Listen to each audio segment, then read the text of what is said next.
term villain refers to one who opposes the main character. So anyone who opposes the Straw Hats are considered an antagonist or a villain. One thing about One Piece that makes it great are in fact its characters. For this video, I'm going to list 5 villains who I believe are the best in the series, and I'll explain what I believe they did best which makes them a great villain. Now, it's not going to be a top 5 video per se, but I will be ranking them from worst to best, though I think they're all great. Now, characters that will not be on this list include Kaido, Akainu, and Blackbeard, because Kaido, we haven't finished Wano yet, and Akainu and Blackbeard, we haven't seen a specific arc about them compared to the other villains yet. But with that out of the way, my name is Potentia1 Unleashed, and here is who I believe is the greatest villain in One Piece. So for number 5, I have Rob Lucci, and he's last on the list not because I dislike him as a character, but compared to the other 4, I believe his resolve and reasoning against the Straw Hats was not as selfish as the others. Him working under the Marines means that he was only following orders. He was ordered to take Nico Robin from the crew, and that's it. He never once made a first move on the Straw Hats or was provoked in attacking them. Sure, he pushed Luffy to gain gear 2nd and 3rd, but he never had a selfish or unjust reason to pursue or go against the Straw Hats besides following orders. Next we have Arlong, and sure, he's weaker than that of Lucci, but he was a greater antagonist than that of Lucci. He took over a whole island, causing people turmoil and fear for years. He caused Nami herself even more pain by killing her mother in Belmere and threatening that if she ran away, that he'd kill everybody on the island.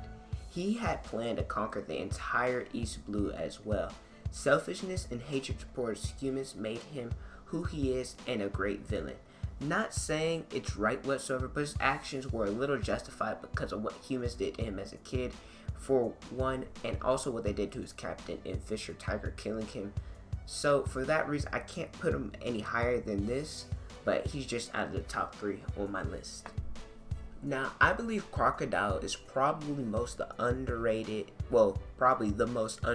antagonist, and one of the most underrated characters in all of One Piece. This man deceived an entire country to where they believe he was actually saving them, where he was the root of evil. He caused a war between the royal and the rebel armies. Not to mention, Crocodile was the first one to actually give Luffy a hard time during the series, beating him twice, and other members of Baroque Works giving the Straw Hats a hard time as well. Being able to deceive an entire country makes Crocodile a great antagonist.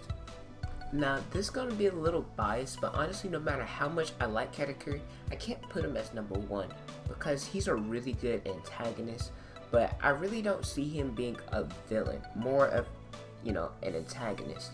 Katakuri is fighting for his family, making sure someone with the potential like Luffy does not make it out of this island, because if he did, Katakuri knows it'll cause them trouble later down the line. And speaking of potential, make sure you guys subscribe to the Potentia1 Unleashed YouTube channel when we upload One Piece content on the regular. But Katakuri pushed Luffy farther than any other villain, causing him to show a new Gear 4 form in Snake Man, and it caused him to learn Future Sight.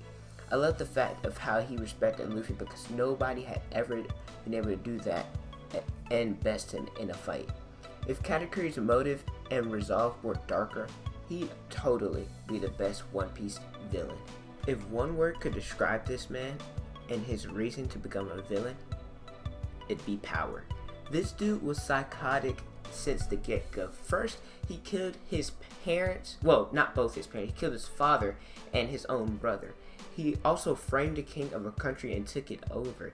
The king of the underworld, and well, not underworld, but like not like the actual underworld, but like the black market underworld. And he had an entire country deceived in the fact that the outside everything seemed perfect, but they also had slaves and turned people into toys, forcing gladiators to fight for entertainment. He had wealth and power, and with being a formal family with the celestial dragons, he could basically do no wrong. Not to mention, when his back was against the wall, he created a bird cage which was so indestructible to where it destroyed large buildings like it was paper. So imagine what it can do to the human body. Doflamingo is the best villain within the One Piece series. Alrighty everybody, that's going to do it for the video. Thank you guys so much for watching. Let me know who you guys think is the best antagonist or villain in the One Piece series. I really think Doflamingo's the best, but I'd love to hear your guys' thoughts in the comment section below. Don't forget to like, comment, and subscribe. Hit that notification bell so you never miss out on a video. We're almost at 100 subs, guys. We're at 96 at the time of recording it. Let's see if we can hit 100 before the end of the month. Thank you guys so much for watching. Once again, follow me on Instagram, Twitter, Snapchat, down in the description. And make sure you guys unleash your potential.